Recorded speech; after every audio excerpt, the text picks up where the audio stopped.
नमस्कार, मैं राम रेखवार आपके अपने यूट्यूब चैनल में आपका स्वागत करता हूं। आज के इस वीडियो में हम सीखने वाले हैं इनिशियली का यूज़।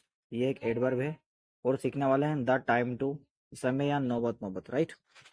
चलिए इसकी शुरुआत करते हैं। देखें, हम सीखने वाले हैं इनिशियली।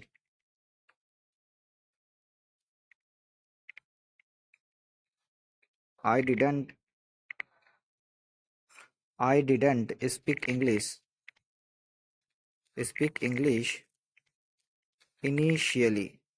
इनिशियली। ठीक है, I didn't speak English initially. ठीक है, मैं शुरू में अंग्रेजी नहीं बोल पाता या नहीं बोल पाया या नहीं बोली। ठीक है, अब आप इसको इस प्रकार बोल सकते हो। उसके बाद देखें हम दूसरे नंबर का, you will you will learn English initially. आप शुरू में अंग्रेजी बोलोगे। इसका ट्रांसलेशन हम कुछ इस प्रकार लिखेंगे। इसको मैं थोड़ा हाईलाइट कर देता हूँ, एक मिनट। जैसा कि मैंने लिख दिया है। और दूसरे नंबर का ट्रांसलेशन क्या होगा? आप शुरू में अंग्रेजी सीखोगे। आप शुरू में अंग्रेजी सीखोगे। ठीक है, सीखोगे। ठीक है, ये हो गया हमारा दूसरा। अब बात आती है तीसरे की।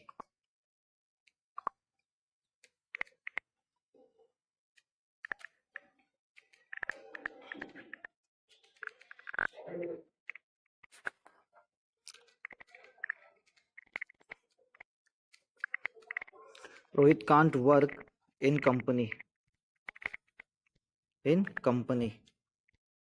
रोहित शुरू में काम नहीं कर सकता कंपनी में। इनिशियली रोहित शुरू में फैक्ट्री या कंपनी में काम नहीं कर सकता है। ठीक है, रोहित शुरू में कंपनी में काम नहीं कर सकता, राइट। ये हमारा चौथा वाला, मतलब तीसरा वाला हो गया। हम करेंगे चौथा वाला। एक सेंटेंस हम और सीखेंगे, उसके बाद हम शुरुआत करेंगे द टाइम की, राइट। तो ये चौथे नंबर का कुछ इस प्रकार है।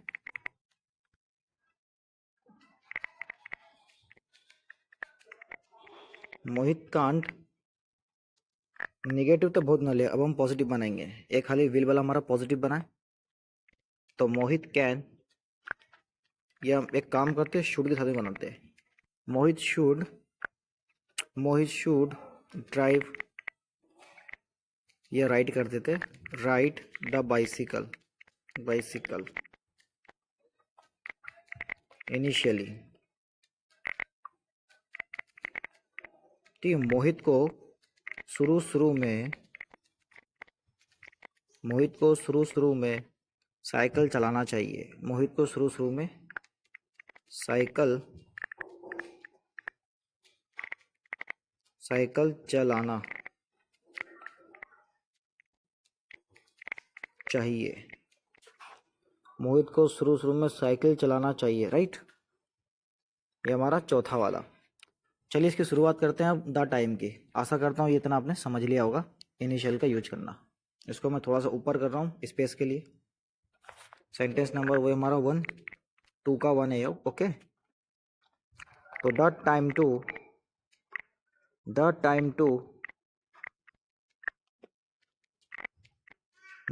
To learn English has come. Come third form.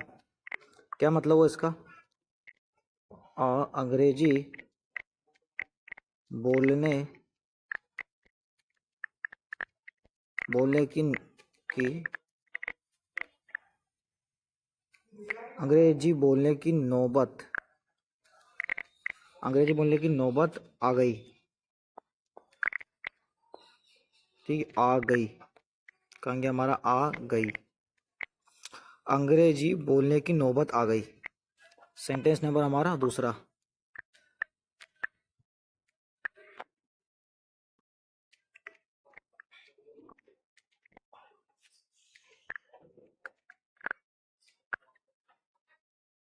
the time to sell the bike has arrived। इसका हम सिनोनिम यूज कर सकते हैं कम का, है ना। कम का सिनोनिम क्या होता है? अराइव।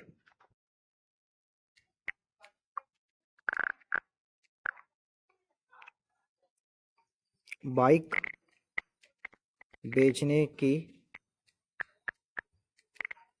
बेचने की नौबत आ गई।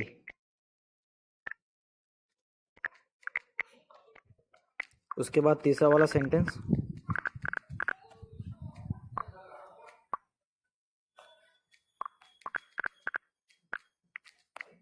तीसरा वाला, the time to buy new clothes has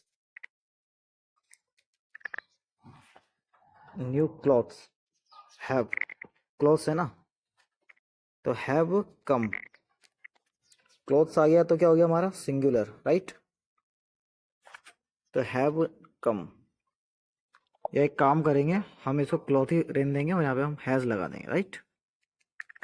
क्या लिखेंगे? Has come. तो क्या मतलब हुआ इसका? कपड़े खरीदने की नौबत आ गई। कपड़े खरीदने की नौबत आ गई, राइट। तो एक सेंटेंस और अपन टाइप कर लेते हैं चौथे नंबर का। The time to is